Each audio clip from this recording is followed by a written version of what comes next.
terrorista de Hamás. Ahora se suma Irán con un ataque en drones y misiles que no logró generar mucha cosa porque en realidad fueron todos interceptados incluso antes de que llegaran a cielo israelí. Es verdad, Israel contó en esta instancia con ayuda de Estados Unidos, que se acuerdan que tras el no veto del último comunicado de la ONU, parecía que Estados Unidos no sabíamos en qué tanto iba a apoyar a Israel, cuando históricamente lo hizo. Bueno, ya ven, la ayuda de Estados Unidos está. Lo que no quita que también le pide a Israel, no sigamos con esto, ¿no? Sobre todo una reunión de urgencia de la ONU ayer, en la que participó hasta el propio Irán. Pero vamos a repasar todas estas noticias, porque más allá de uno asistir atónito realmente a esta historia sin fin, a esta guerra sin fin en Medio Oriente, con escaladas nuevas, con expresiones además del resto de las democracias del mundo y no tanto, ¿no? También están los impactos, además de humanos y primero, los impactos económicos y todo ese círculo vicioso, ¿no?, en torno a los grandes hacedores de la guerra, que son las grandes potencias económicas, y que tienen finalmente el destino de muchísimos más países y sobre todo de pueblos manejados desde sus bancos, ¿no?, de poder. Vamos a repasar primero la crónica de Telemundo y después lo conversamos aquí.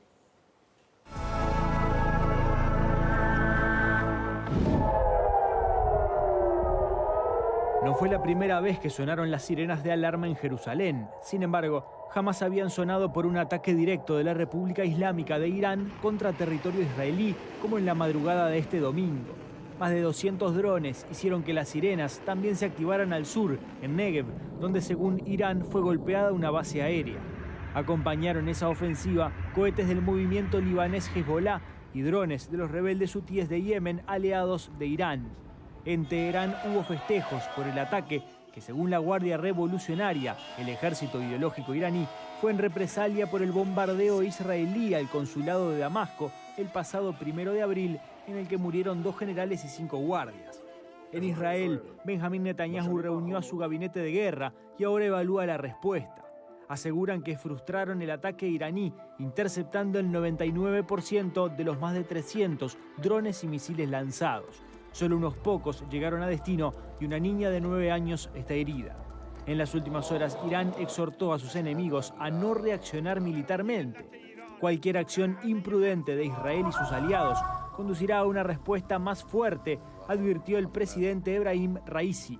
Reino Unido y Estados Unidos colaboraron para derribar drones iraníes y, aunque apoyan a Israel, insisten en evitar que se agrave el conflicto, que se suma a más de 6 meses de guerra entre Israel y el movimiento islamista palestino Hamás en la Franja de Gaza. Desde Rusia, Vladimir Putin advirtió que si Estados Unidos realiza el más mínimo ataque en suelo iraní en apoyo a Israel, también entrará en batalla para apoyar a Irán. Y desde Ucrania, Volodymyr Zelensky pidió respuesta mundial, decidida y unida frente al terror de Irán y Rusia.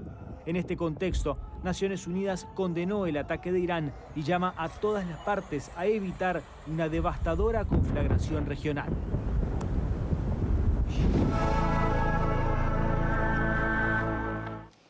Bueno, ¿y qué va a pasar con esto? Va a quedar como un capítulo más del conflicto, de las guerras de Medio Oriente, que en tanto no tengan demasiada consecuencia económico-financiera en estos lares, ¿va a dejar de ser noticia? ¿Cómo se analiza esto? No es fácil, ¿no? Porque primero hay un hecho histórico. Lo ocurrido la noche del sábado pudo haber sido el último día del viejo Medio Oriente o el primero de un nuevo Medio Oriente, pero claramente hubo un cambio de paradigma. Por primera vez en la historia, Irán atacó territorio israelí desde suelo iraní, blanqueando una situación que se venía dando en lo que se llamó y se llama desde el punto de vista geopolítico las guerras proxy o las guerras de aproximación, donde yo no intervengo directamente, pero hago intervenir a otros en mi nombre, o por lo menos financiados, o por lo menos auspiciados. Es el caso de Hezbollah, guerrilla pro-iraní, financiada por Irán desde el Líbano. Recordarles que, de hecho, perdón, un mínimo preámbulo, ¿por qué Irán ataca a Israel? Además de... está, perfecto, dale. A eso iba. Primero, un poco por qué el ataque es histórico. O los rebeldes hutíes chiitas en Yemen, en el Cuerno de África, o hasta el propio Hamás. El 1 de abril Israel envía un ataque, aunque no lo ha admitido, no fue admitido públicamente. Oficialmente. Irán dice que sí, que fue Israel. Israel no lo ha desmentido. Un ataque a su representación en Damasco, la capital de Siria. O sea, la embajada de Irán en Damasco. Esto en cualquier terreno de la guerra de toda la vida es un ataque y significa guerra. Porque... ¿Pero a quién matan?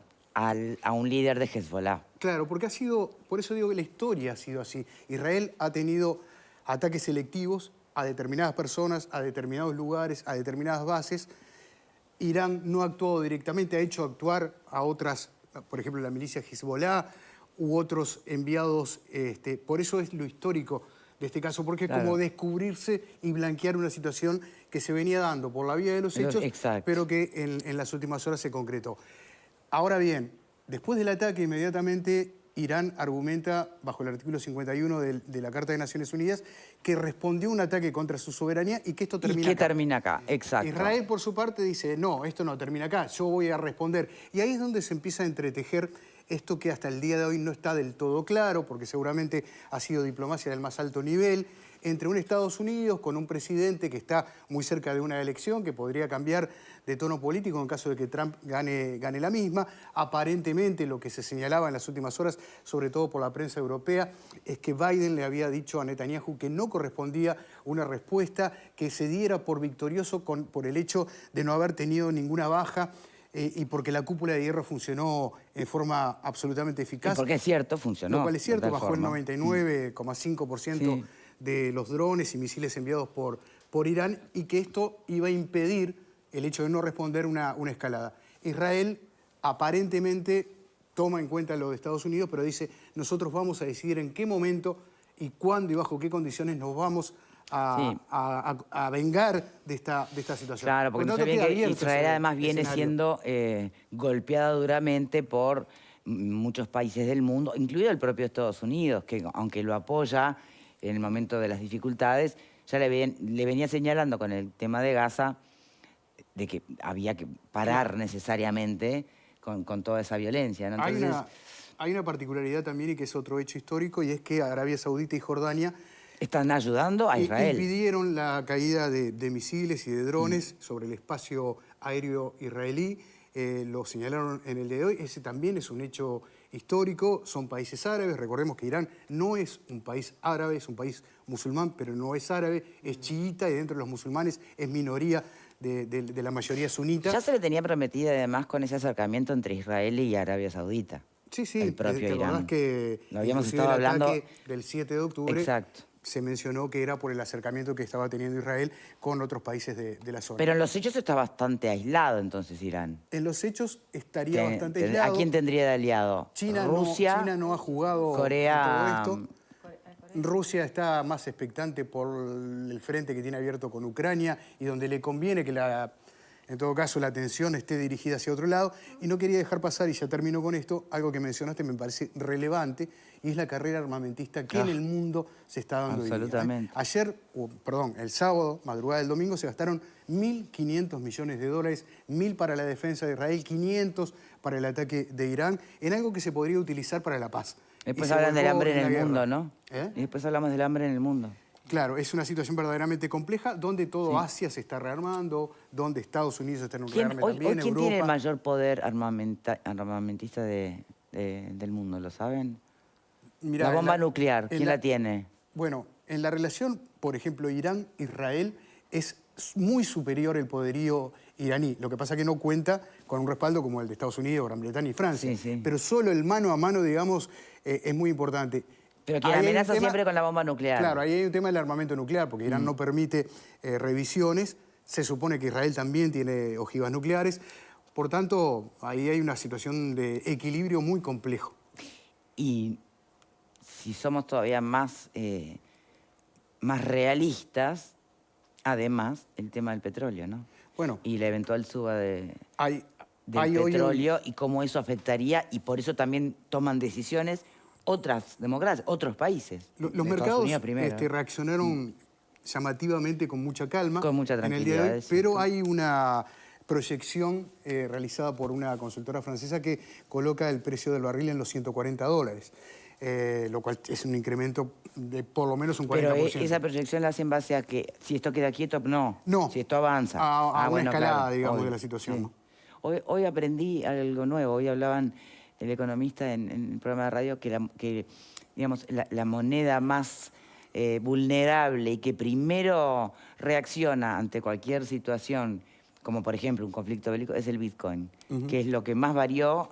Fue una caída de un 7%. Sí, después repuntó un poquito, pero mucho más volátil, digamos, que cualquier otro commodity. Claro, porque los niveles de riesgo en el mercado de Bitcoin son mucho más grandes. Es decir, se puede sumar el riesgo global de situaciones que pasan, más además del propio riesgo de ese mercado que no tiene un estado de respaldo, que es lo que estábamos acostumbrados para las monedas. La verdad que, bueno, un excelente encuadre de nuestro colega Pepe.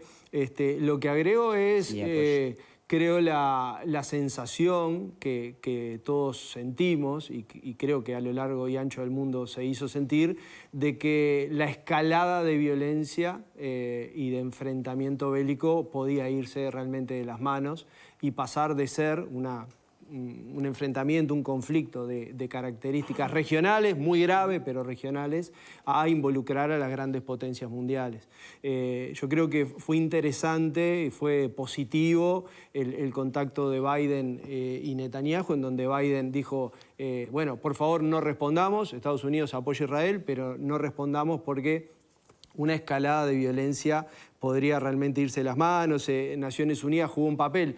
A ver, las Naciones Unidas se crearon al final de la Segunda Guerra con el principal objetivo de mantener o de canalizar las tensiones internacionales por la vía diplomática.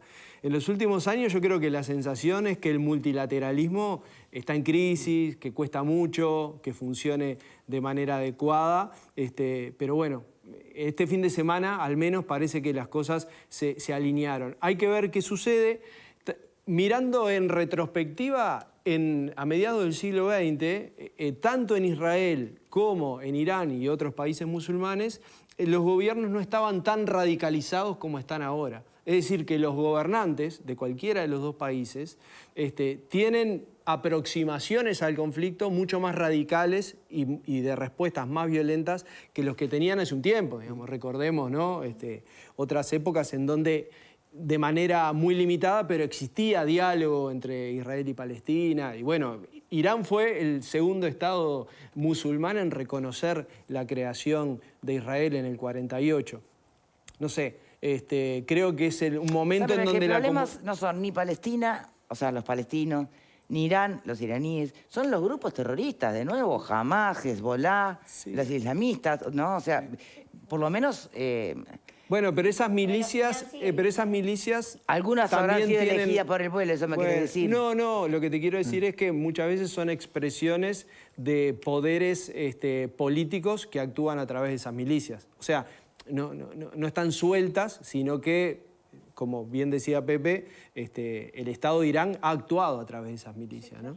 Entonces, bueno, se las califica luego como grupos terroristas, pero no dejan de estar en las tensiones geopolíticas entre los estados y estados que representan a comunidades, ¿no? Ya vimos las escenas donde de un lado y del otro hemos visto a los pueblos celebrar los ataques, la muerte del enemigo, y eso es un síntoma de un enfrentamiento muy embromado para la humanidad toda. Yo creo que tenemos que sentir como propio el enfrentamiento que están viviendo en esta zona del mundo, y Uruguay, desde su pequeño lugar, pero relevante en las relaciones internacionales, hacer los mayores esfuerzos junto con otros países de la región para encontrar caminos de paz. El problema es que parece que nos olvidamos de que pasamos 2 guerras mundiales, y donde esto siga escalando, yo te tiro un limón, vos me tirás una manzana y va subiendo, podemos estar en la puerta de una tercera guerra mundial, lo que debería preocuparnos a todos, porque por más que esté lejos, entre comillas, con el poderío armamentista que hay, no es que vamos a estar viéndolo como espectadores, más allá del costo de vidas humanas. Entonces, yo entiendo, hoy leía lo que decían los israelíes, de que ellos son una nación de leones y que no son la rana hiriendo y yo qué sé qué. Y a ver, yo me solidarizo con lo que les pasa. Ahora bien, me parece que responder esta agresión es entrar en una carrera de te agredo, me agredís, que no se sabe dónde termina. Entonces, habría que no sé, pensar en alguna salida diplomática con un rol más fuerte de Naciones Unidas. Como vos decías, Diego, fue creada después de la Segunda Guerra Mundial justamente para evitar llegar a estas instancias. Bueno, señores, los conmino a que se sienten a negociar de alguna forma y que eviten seguir agrediéndose y retribuyéndose, porque si no, vamos a terminar todos muy mal. Más allá del impacto en el petróleo, hay un impacto en vidas humanas, en destrucción, hay daños colaterales que son demasiado graves como para que nos sentemos a ver cómo se agreden los unos a los otros. ¿Los secuestrados por Hamas fueron liberados? No. Bien. Hay cosas que uno espera que también pasen, ¿no? Obviamente. Porque No fueron liberados en su totalidad. y el No, no fueron discurso totalidad. de haya paz, noble en sí mismo, también hay que... Bueno, era parte de la última resolución, donde creo que el acuerdo llegó a partir de que se puso arriba de la mesa, que en la versión anterior, digamos, Sí, en la resolución pero anterior, lo que no quieras. estaban, pero no fueron liberados. No fueron liberados. No. Yo- Tengo que hacer Sí, una pausita. A la dale, vuelta dale. te prometo que arranco con vos, Dale, ¿sí? dale, dale. Ya venimos.